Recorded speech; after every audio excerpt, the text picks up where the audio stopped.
અમદાવાદમાં શાળાની વિદ્યાર્થીની હત્યાના ઘટના બાદ સુરત જિલ્લા શિક્ષણ અધિકારીએ સુરક્ષાના પગલાઓને લઈને કાર્યવાહી કરી છે। તેમણે સુરત જિલ્લાની તમામ સરકારી અનુદાનિત ખાનગી પ્રાથમિક માધ્યમિક અને ઉચ્ચતર માધ્યમિક શાળાઓને પત્ર લખી શિસ્ત સમિતિની રચના કરવાની સૂચના આપી છે। આ સમિતિએ શાળામાં વિદ્યાર્થીની સલામતી અને સુરક્ષા સુનિશ્ચિત કરવા માટે જરૂરી પગલાં ભરશે। અમદાવાદની એક શાળામાં બનેલી દર્દનાક ઘટના જેમાં વિદ્યાર્થીની હત્યા થઈ હતી તેના પગલે સમગ્ર રાજ્યમાં શિક્ષણ વિભાગ સજાગ બન્યું છે। સુરતના જિલ્લા શિક્ષણ અધિકારી ડીઈઓ તુરંત એક્શન મોડમાં આવ્યા છે અને સુરત સહિત સમગ્ર જિલ્લામાં આવેલી તમામ શાળાઓને સલામતી અને સુરક્ષાને લઈ મહત્વપૂર્ણ સૂચનાઓ સાથે પત્ર લખ્યો છે।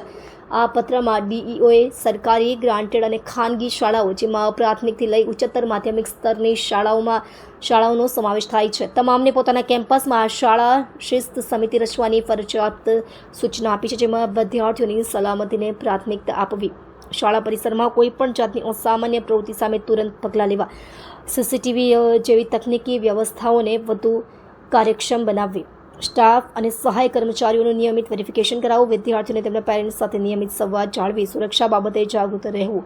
ડીઈઓ દ્વારા જણાવાયું છે કે દરેક શાળાએ તમામ વિદ્યાર્થીઓની સલામતી માટે જવાબદારીથી કાર્ય કરવું ફરજિયાત છે। આ સૂચનાઓનો અમલ નહીં કરનાર શાળાઓ સામે કાયદેસર કાર્યવાહી કરવાની પણ ચીમકી ઉચ્ચારવામાં આવી છે। સુરત શહેર અને જિલ્લાની શાળાઓ માટે તારીખ 21 ઓગસ્ટ 2025ના રોજ એક પરિપત્ર બહાર પાડવામાં આવ્યો છે કે જે શાળાઓની અંદર શાળાના આચાર્ય, શાળાના શિક્ષકો, શાળાના વાલીઓ અને વિદ્યાર્થીઓને તકેદારીના ભાગરૂપે એની અંદર સૂચનાઓ તમામ આપવામાં આવી છે।